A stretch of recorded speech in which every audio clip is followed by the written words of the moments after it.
जय श्री हरि। जय भगवान विष्णु जी। जय भगवान कृष्ण जी। भगवान और आप चैनल के अत्यंत प्रिय श्रद्धालु भक्तों, ये दुनिया बहुत अजीब है। यहाँ पर कुछ लोग बहुत अच्छी बुद्धि वाले हैं और बुद्धि उनकी बहुत तेज है। कुछ लोग की बुद्धि भ्रमित रहती है, वो सोच नहीं पाते कि क्या करें और क्या ना करें, और सोचते बहुत हैं, इच्छाएं बहुत हैं। उन इच्छाओं को पूरा करने के लिए वो जो कर्म उन्हें करने चाहिए उस दिशा में वो आगे ही नहीं बढ़ते। और कुछ लोग तो अपनी इच्छाओं को ज़बरदस्ती दबाए इसलिए रखते हैं कि वो प्रयास ही नहीं करना चाहते अपनी इच्छाओं को पूरा करने के लिए। श्रीमद् भगवद गीता ऐसा महाग्रंथ सनातन धर्म का है जिसके अंतर्गत ऐसे लोगों को जो प्रयास नहीं करते, इच्छाएं बहुत रखते हैं, सोचा बहुत करते हैं, उन्हें मूढ़ बुद्धि वाला कहा गया है, मिथ्याचारी कहा गया है। अब आइए हम आप समझते हैं कि ये मिथ्याचारी और मूढ़ बुद्धि वाले क्या होते हैं। लेकिन इसके पहले जो मूढ़ बुद्धि और मिथ्याचारी कहा गया है वो महाश्लोक मैं आपको इस वीडियो में सुनाता हूँ। श्रीमद् भगवद गीता के अध्याय 3 श्लोक 6 में स्पष्ट तौर पे भगवान श्री कृष्ण ने अर्जुन से कहा है, कर्मेंद्रियाणि संयम्य या आसते मनसा स्मरन् इंद्रियां धारयन् मूढ़ात्मा मिथ्याचारा सा उच्यते।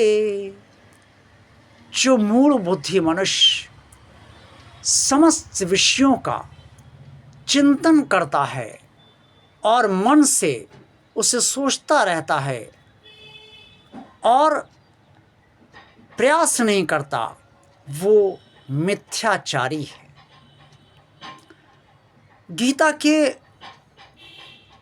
इसी अध्याय में अगले श्लोक 7 में भगवान श्री कृष्ण अर्जुन से कहते हैं कि इंद्रियों को हठपूर्वक नहीं रोकना चाहिए, लेकिन इंद्रियों में आसक्त भी नहीं होना चाहिए, और जो कर्म करने हैं वो कर्म अवश्य किए जाने चाहिए।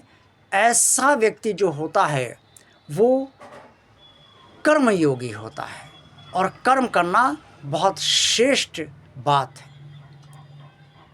अब क्या किया जाए उन लोगों का जो मिथ्याचारी हैं, जो मूढ़ बुद्धि हैं, जो सोचते बहुत है कर्म ही नहीं करते। और इनसे तो वो लोग श्रेष्ठ हैं जो जितना सोचते हैं उसको पूरा करने के लिए उस दिशा में आगे प्रयास तुरंत शुरू कर देते हैं। मूढ़ बुद्धि और मिथ्याचारी एक ही शब्द है। ऐसे लोगों की बुद्धि भ्रमित भी होती है और ऐसे लोग हर समय विचारमग्न रहते हैं। लेकिन जब उनसे कहा जाए कर्म करो या कर्म करने की स्थिति आती है तो सोचते हैं कैसे करें, क्या करें, किस तरीके से करें। गीता हमारे सनातन धर्म के अंतर्गत एक ऐसा महाग्रंथ है जो हमारा और आपका जीवन की सब प्रकार की स्थितियों परिस्थितियों में मार्गदर्शन करती है। और उससे किसी भी समय आपके और हमारे सामने अगर कोई भी समस्या है, कोई भी स्थिति परिस्थिति है, तो उसका निवारण श्रीमद् भगवद गीता में स्पष्ट तौर पे समझा जा सकता है। अब लोगों की अलग अलग भ्रांतियां हैं।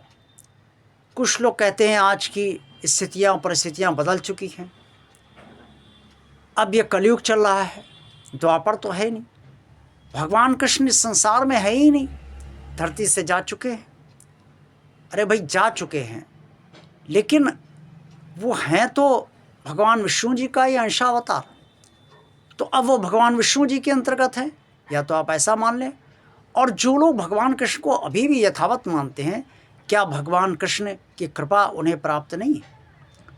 तो इस दिशा में व्यर्थ चिंतन मंथन ना करते हुए बस ये समझा जाना चाहिए कि जब भी कोई हमारे सामने भ्रम की स्थित हो और हमें लगे कि हम मूढ़ बुद्धि हो रहे हैं, मिथ्याचारी बन रहे हैं, तो उस समय हमें गीता का अध्ययन अवश्य करना चाहिए और गीता के श्लोकों को समझने का प्रयास अवश्य करना चाहिए।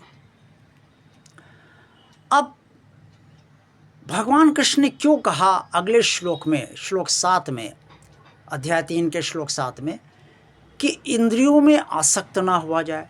क्योंकि भगवान कृष्ण ने अर्जुन से बराबर कहा कि भाई फल तुम्हारे हाथ में नहीं, अब तुम फल के लिए कर्म करोगे और कहीं फल ना मिला तो तुम ही परेशान होगे, अर्थात मनुष्य परेशान होगा। इसलिए परेशान ना हो, कोई तकलीफ ना हो, कोई गंभीर रोग ना हो, कोई सदमा ना लगे, कोई तुम्हें तनाव ना हो, कोई डिप्रेशन की स्थिति में ना चले जाओ, इसके लिए सारे विकार तुम्हारे अंदर उत्पन्न ना हो, इस हेतु तुम फल की चिंता ना करो।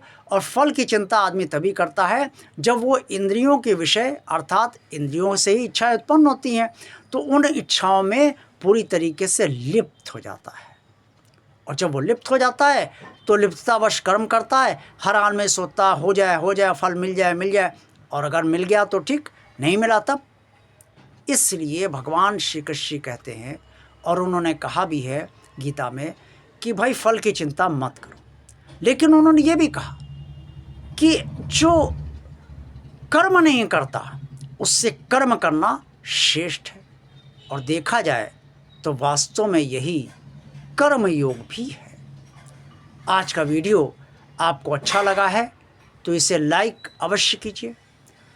भगवान और आप चैनल को सब्सक्राइब जिन श्रद्धालु भक्तों ने अभी तक नहीं किया है, वो इसे भगवान का कार्य मानकर सब्सक्राइब अवश्य कर दें।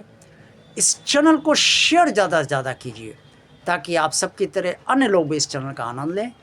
कमेंट्स बॉक्स में आज की वीडियो के बारे में आप सब जो कुछ भी कहना चाहें वो अवश्य कहिए। आप सबका कल्याण हो, आप सबका दिन शुभ व मंगलमय हो। जय भगवान विष्णु जी, जय श्री हरि, जय भगवान कृष्ण जी।